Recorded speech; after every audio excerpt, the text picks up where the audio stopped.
Hello May to everyone. Okay, so this is para for the May 2026, okay, for monthly forecast natin. So this is Coach Johnson Shua. And ngayon, isa-isayin po natin yung bawat animal zodiac sign kung kumusta ba tayo for this month. And also, meron tayong tinatawag na star ruling, okay, para sa every month natin. And this month po, meron tayong tinatawag na number 5 star na nasa center. Kaya dapat lahat po tayo medyo mas more magiging maingat itong buwan ng May, especially in terms of like sa mga accidents, money losses, okay, because the number 5 yellow star is also a misfortune star. Kaya kailangan medyo mas more we wear some mga metal elements like mga silver or gold, okay, para at least medyo may extra protection tayo. Or also, if you have like yung mga mantra pillar na mga keychain or mga 5 element pagoda keychain, something na kailangan lagi nating carry din sa katawan natin.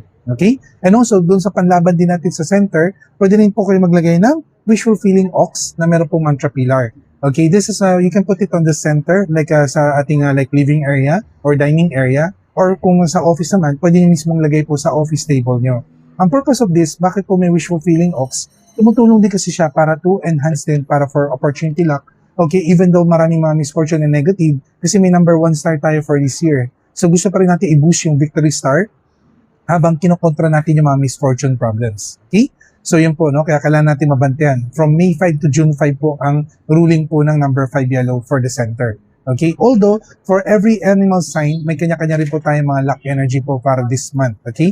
So, para sa mga Year of the Rat, meron tayong tinatawag na number 1 star this month. Okay? So, the number 1 star is something related to success and victory. So, this is the right month para medyo kung gusto nyo po i-push yung mga luck target ninyo. Okay? Mga projects, or medyo may mga gusto kayong bagong pag-aralan. Okay? Mga bagong mga skills. Okay? So, this month, pwede nyo po siyang i-boost. Okay? Kaya nga po yung ginamit din natin para for this month, meron tayong victory star, okay, or victory flag. The victory flag kasi can help us more on para to enhance success, okay, to enhance also yung mga, in terms of like yung may mga opportunity tayong tinatarget. And alam niyo po, meron tayong tinatawag na HO2. Tatlo po yung HO2 energy natin for this month eh. So the number 1 HO2 po is sa mga Year of the Rat, kaya pwede rin tayo gumamit ng wind horse na meron pong HO2. Okay? Yan, so pwede yung pong carry. Tayo mga daga, kasama po ako dyan. Okay? So ngayon naman para sa mga ox and tiger. Ox and tiger naman po for this month, okay, meron tayong number 8 star. The number 8 star represent for money luck or wealth luck. So gusto rin natin i-boost yun, okay? Medyo maganda rin yung panahon ngayon para medyo mas more to improve yung sales, cash flow, especially sa mga Year of the Ox. Kasi ang ox kaibigan po ng energy ng May, which is a snake month, okay? Kaya meron po tayong ginagamit na abacus para to improve yung financial luck natin, especially kung nasa sales kayo. Although para sa mga tiger, you can also use the wealth horse, no? The wealth horse o doon sa get rich horse. Kasi kaibigan po ng horse and tiger. So this is the right month din para to enhance network, opportunity, connections, okay? Para to trigger pa or to boost yung luck natin. Okay? Now, para naman po sa mga Year of the Rabbit. Year of the Rabbit po, medyo maging maingat lang po tayo pagdating sa emotion natin kasi may number 3 star tayo for this month. Nakakapag-cause kasi ito ng quarrel, misunderstanding, init ng ulo. Although, the number 3 star is connecting to the number 8 star of the year, meron ka ring HO2 element para for this month. Okay? So from the HO2, pwede ka rin gumamit ng wind horse na may HO2, okay? Pero tulungan mo rin yung self mo with some peaceful apple. Okay? Yung apple kasi po tumutulong siya for peace and harmony. And this is the newest design po ng apple. Meron siyang like yung orange and pears, okay? The Tyket Tiley to enhance success, prosperity, and smooth sailing. Okay? Para naman sa mga Year of the Dragon and Year of the Snake, meron tayong number 4 star for this month. Okay? Number 4 star can enhance more for network, connection, okay, prosperity, and tama-tama kasi the number 9 star din, nasa sa inyo rin. So 4 and 9 is also a HO2 combination. Okay? Kaya mga Year of the Snake and Year of the Dragon, pwede rin kayo magkaroon ng HO2 wind horse.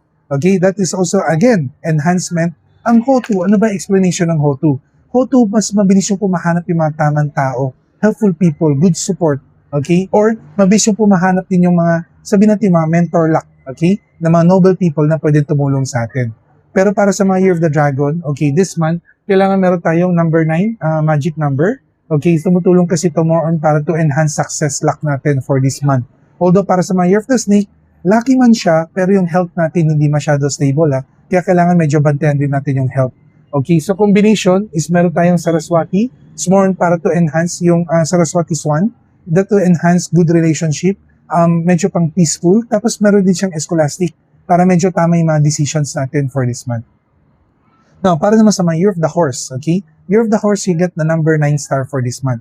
The number 9 star is good siya for success and prosperity. Although, the number 9 is a fire element, okay? Medyo nagtitrigger din kasi siya ng number 5 pagdating sa health. Kaya, para to trigger that, success of the 9, pero kailangan yung silver. Okay? Kasi the silver is maganda rin po siya laban kasi sa mga misfortune or negativity. So, para kuha mo both success and also pang anti-negative. Okay? Para naman po sa mga year of the monkey and year of the sheep, you have the number 2 star this month.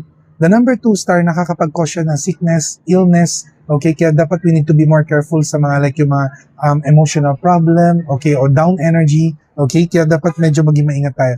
Originally, may HO2 rin po kayo, no? Para sa mga year of the dragon, year of the monkey, tsaka year of the sheep. Kaya you can also use this wind horse na merong HO2 sa mga year of the monkey tsaka year of the sheep, okay? Pero sa ngayon, mas more focusin natin yung health ninyo. Kaya sa mga year of the monkey, kailangan nyo po meron kayo ng wulu for good health, longevity wulu. Para naman sa mga year of the sheep, we have the life force energy, okay? Para to enhance naman, year of the sheep yung kailangan ng wulu, okay? Tapos year of the monkey is the dragon and phoenix na life force energy, okay? So that's more para to enhance balance, harmony, peace, okay? Mas lalo na sa monkey kasi, kaibigan nyo kasi yung snake eh. So marami mga network and connection na pwede pumasok. Pero kailangan medyo hindi kayo ganun ka-stressful. Especially not only physical but also mental and emotional. Okay? Para naman sa mga year of the rooster. Rooster po for this month, we have the number 7 star. Number 7 star is partly a burglary star. Kaya medyo kailangan maging maingat tayo sa mga trust issue.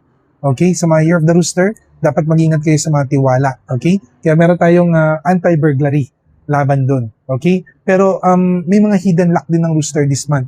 Meron tayong sum of 10. So that means still in terms of success, maganda pa rin po yung luck natin. Practice lang due diligence, wag lang kayo mabilis magtiwala agad. Okay? Especially pagdating sa pera. Now, para naman sa mga year of the dog and year of the pig. Okay? So meron kayong number 6 star this month. So number 6 stars, maganda naman siya para as an heaven star. Okay? Or visual feeling star.